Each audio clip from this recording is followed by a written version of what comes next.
Cloud9 lost the offseason. They picked up this guy nobody had ever heard of, and unfortunately they went 0-2 this weekend.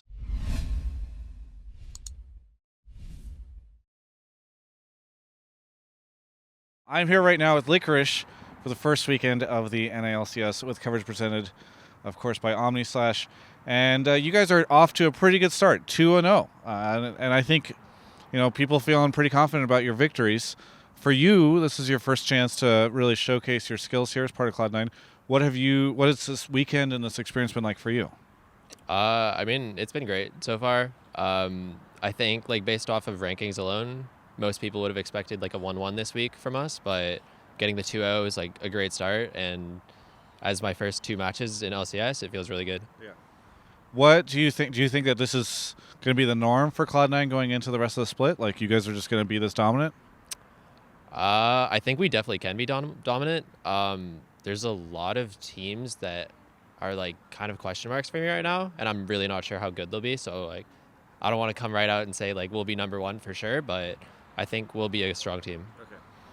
What has all of this been like for you? Because you got announced, and there's a lot of skepticism from Cloud9 fans and non-Cloud9 fans about your involvement. And, people are saying, what? Obviously, they downgraded, or their roster's worse, or whatever. And then you had to build up to this. So how have you been dealing with all that, and has it affected you at all? For most of the fan stuff, actually, it's been kind of weird for me, I guess, in that a lot of the fans on Reddit and whatnot didn't really know who I was, and they were kind of upset that I was coming in to replace Impact, who's a huge name. But at the same time, a lot of analysts and coaches were talking about how I could be really good. So I never really felt like there wasn't any support. But for the most part, I don't think it affected me that much. Yeah. And what's the vibe like on the team? And what's this experience like for you coming to the LCS? The vibe is really relaxed, I guess. Not super relaxed. Everyone's working hard, of course, but everyone there's a lot of joking around and stuff, and it's a really nice work atmosphere. Yeah. So it's really easy to fit right in, I think. That's great. And for you, did you have jitters at all before you went on stage? Yesterday, I definitely was feeling really nervous before I went on stage. But usually I found that as soon as I'm actually in game and I'm laning and I'm farming creeps or whatever, then the nerves kind of go away for the most part. So, yeah. Compared to the other top laners, how do you feel you are right now? Do you feel like you're in that rookie spot, you've got a lot of way to go, or do you feel like you can compete with the best of the best here?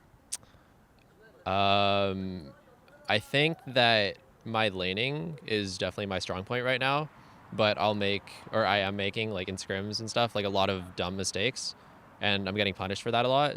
So I think that in lane, I'll be totally fine, and I think I can stand up to basically anyone in the league, but I might not have the same game knowledge that the rest of the top laners could bring, so it's kind of a mixed bag.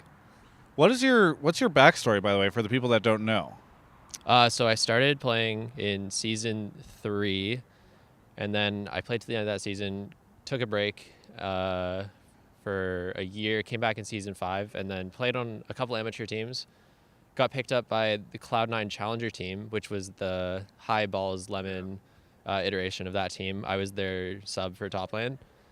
And then they sold me off to E United for the Challenger split last year, and then E United sold me back to Cloud9 for this year. Yeah.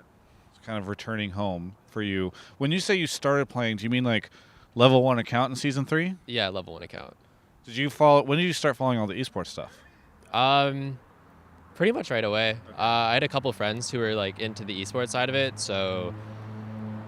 And then I think at Season 3 they were advertising it directly in the client at that time too, so I kind of just fell into it. Maybe around the time I started playing ranked, level 30 or so. So. How old were you back then? Would have been 15. Okay. And for you, did you ever anticipate yourself getting in this situation? So are you distracted by Golden Glue trying to throw you off the game? Yeah, off camera, making faces at you. It's so toxic, just such a toxic mid laner. No, but just kind of go back to it. Yeah. Did you did you anticipate, you started playing season 3, you find out the esports thing, were you like, that's me, I want to be that in a couple of years, or did you kind of fall into it? I mean, it was definitely something that I looked at and I was like, wow, that'd be super cool to do. But at the same time, there's a lot of people who look at it and say that. Yeah. So I was kind of like cautiously optimistic about the whole thing. And it wasn't until I started like climbing really high on the ladder that I was like, maybe I can actually do this. So, and then like moving from team to team, it just kind of like fell into place, I guess. Like I was high ranked, then I joined a team, and then I joined Cloud9. They traded me to another team, and it kind of just like happened. So Were you worried, because there's a lot of guys that just kind of hang out, on the bottom rungs, and they previously competed in Challenger, they kind of go back and forth. Did you ever worry that you weren't going to be able to make it here? of course, yeah.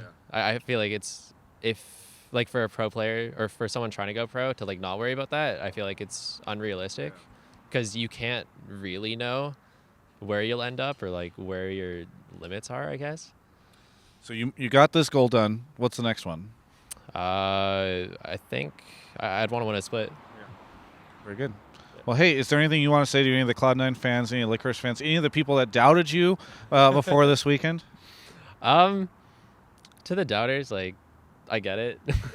I replaced Impact. It's cool. We're chill. And thanks to everyone for supporting me. Yeah.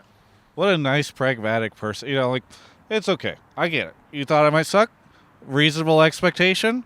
Hope I can change that. It's very, very nice of you. So thank you so much for the interview. Yeah, thank you. Glad to interview you for the first time, and hopefully get to interview you much more as you rack up some more wins over the split. For everyone else, you can check out the rest of my coverage of all things esports right here on my YouTube channel. Hey, thank you so much for subscribing to my YouTube channel. Wait, you haven't yet? Well, you should, because these LCS interviews are brought to you by OmniSlash. They're going to be here all season long, so make sure you subscribe.